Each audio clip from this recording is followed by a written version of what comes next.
Hello, my name is Maria Kesiak and I'd like to tell you about my Virtual Piano Ensemble projects today. First of all, a few words about myself.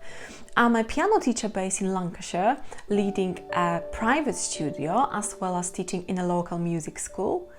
And I'm also a trustee for EPTA UK. I have decided to make this video after talking to many piano teachers who without a doubt have been hugely affected by this pandemic, by facing continuous lockdowns and challenges of online teaching. We have all been feeling very isolated, lacking face-to-face contact with our students and missing opportunities to play together. I believe that there are things that we can do to overcome this feeling of isolation and to also motivate our students in their playing. And that includes online concerts, online festivals, but also some new and exciting projects. At the end of the first lockdown, I have decided to undertake my first large project and create a virtual piano ensemble for 36 pianos. And that was a project based on Hallelujah by Cohen.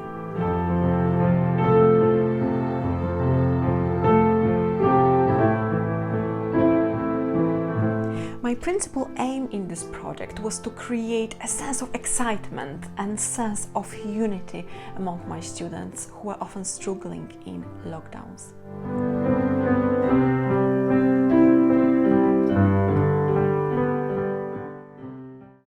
They have enjoyed this first project so much that I decided to do a second project for Christmas based on a carol loved by all children, Jingle Bells.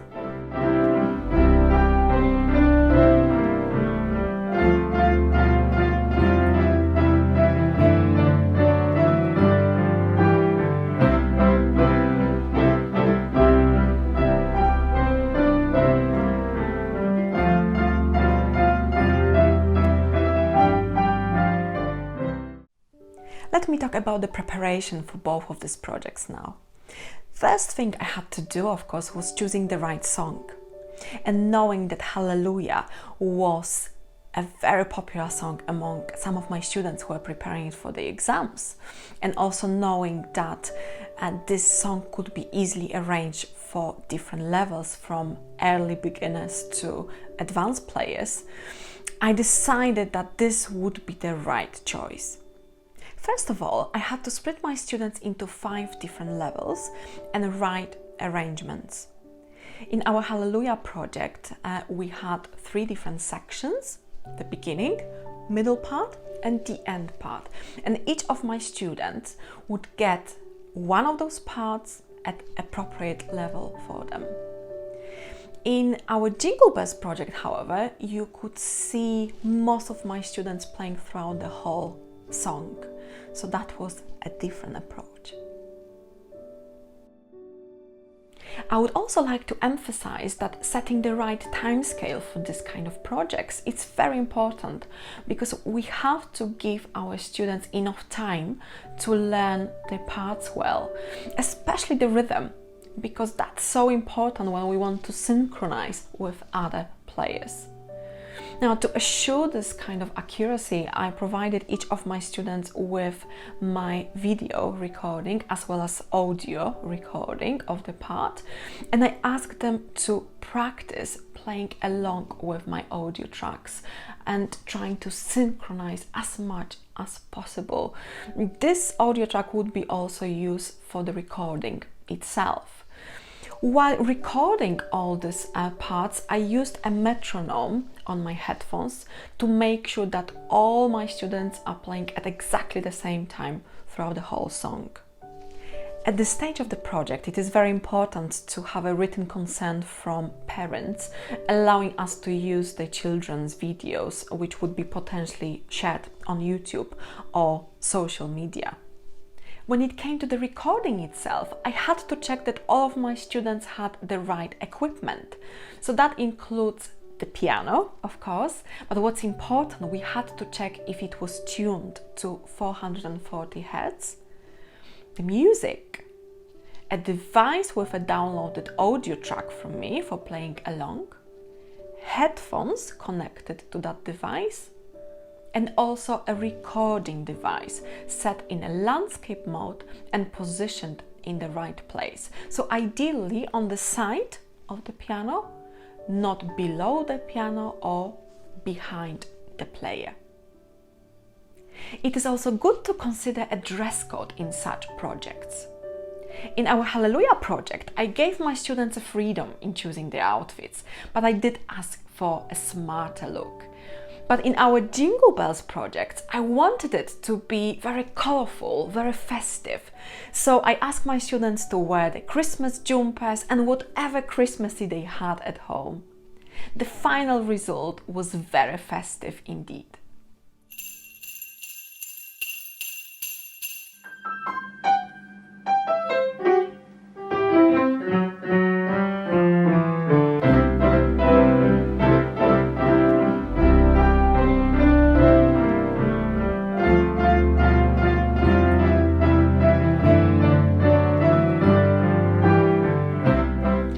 Students had a deadline to record, but I made sure there was some extra time for necessary corrections or extra recordings. I really wanted my students to have a very enjoyable and not a stressful experience. I really wanted them to enjoy this process. While working on our Hallelujah project, I realized how special would it be to include some singing. And having some keen singers among my piano students, I decided to include them towards the end of the song.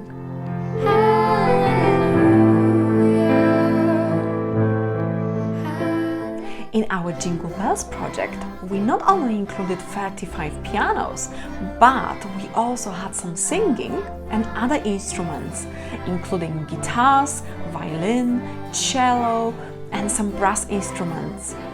Now, our purpose was to feel that festive joy, festive peace, and a sense of community. That was the purpose of this project. There are several software programs you can use for this project. Whatever you choose, just make sure that your program is capable of displaying several videos next to each other at the same time. Our choice was Adobe Premiere Pro. The best way to get familiar with this program is to watch online tutorials available on YouTube. If you want everything to look well organized and clear, it would be good to keep it symmetrical. So for example, 6 videos would look better than 7, or 9 better than 8. This may not always be possible, of course. If you have 6 students and you want to include your own video as well, you will end up with 7 videos. In such situation, you can try to change the layout by putting, for example, your video in the middle and the rest around. For the purpose of this tutorial, I've chosen 9 videos which I'm going to put together. I will show you step by step how it can be done. The very first thing you need to make is a grid. Without it, your videos might have different sizes and once put together, they won't be symmetrical. All you have to do is to go to File, New, and then choose Transparent Video. Click OK, and then grab that transparent video and drag it out across. You are going to need this transparent video throughout the length of your project, so make sure that it's as long as your video. Now we are going to click Effects, search for grid. Now we need to drag that grid onto the transparent video.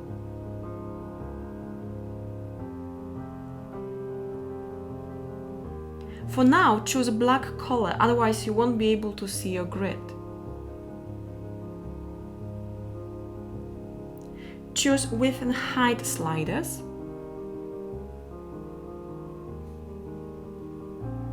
You can change the size of your grid by increasing or decreasing its numerical value, or by simply moving your mouse.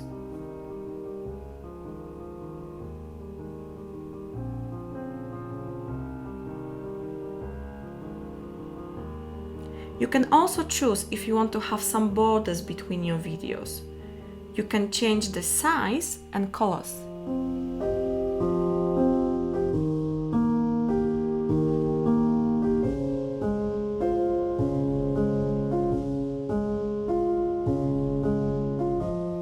Now it's time to import your videos. You can do that by clicking Import. Make sure that you name all your videos accordingly, so when it comes to editing, you know which one you are working on. You can see that all your videos are here on the left side. The next step would be to drag them into the timeline, but make sure that you do it gradually, bit by bit, otherwise the editing process might become very complicated. Start with one video, which will be your point of reference. Once you've finished editing it, add another until you complete this process. The next step is about the right composition. You'll be putting your students' video next to each other in either random order or based on a planned design. Let's start with scaling. Click Effect Controls and you can change the scale of your video as well as its position here.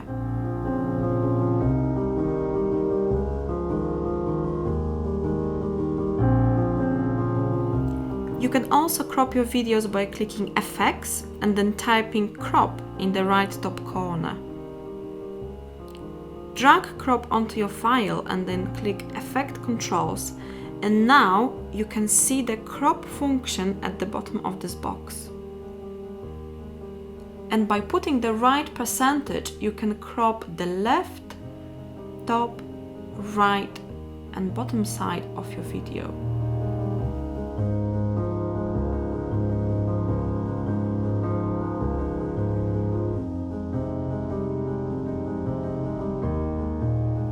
Once completed, follow the same steps with a second video.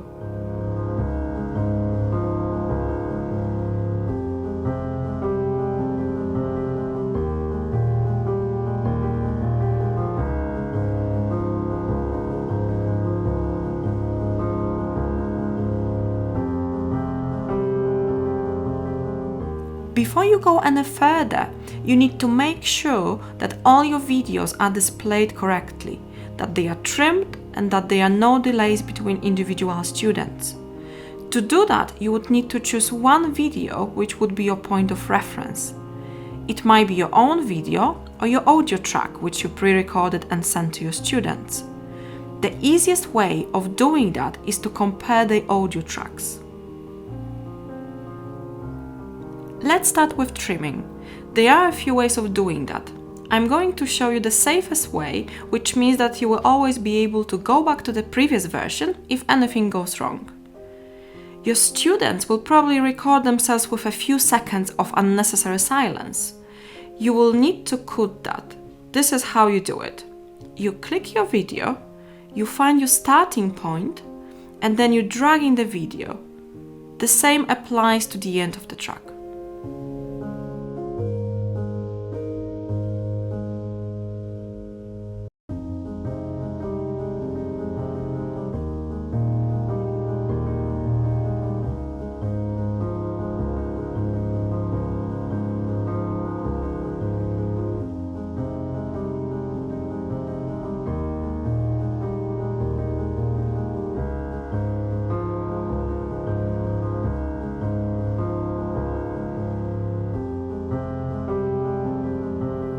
You need to follow the same steps with the second video. Once trimmed, you need to put them together so they start and finish on the same beat. To do that, you need to compare the audio tracks and try to find the first chord or the first note clearly displayed with the graphic. Once you've done that, you need to play them together and look for delays. If the videos are still not played correctly, try to move the second one a little bit forward or backwards until you are satisfied. You need to repeat the same steps with the rest of your videos until all of them are trimmed and synchronized.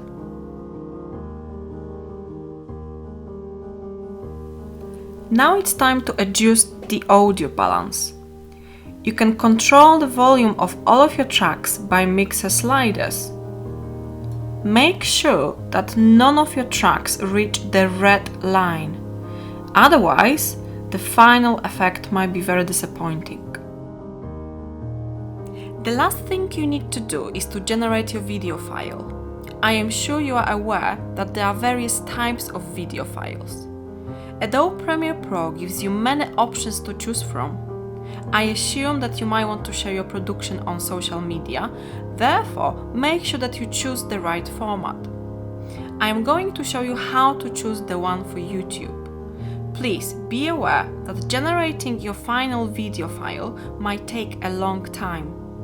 Depending on the number of your tracks, the length and the speed of your computer, it might take from 5 minutes to even 2 hours. The final thing to do is to plan how to share our project and how to make it extra special for our students. From my experience, setting an online premiere was a very exciting thing for both children and parents. They were anticipating the day, the time, and they couldn't wait to see the final video. So I would definitely recommend considering setting a YouTube premiere, for example. Thank you so much for watching this video. I hope you found it useful and it might inspire you to create a similar project.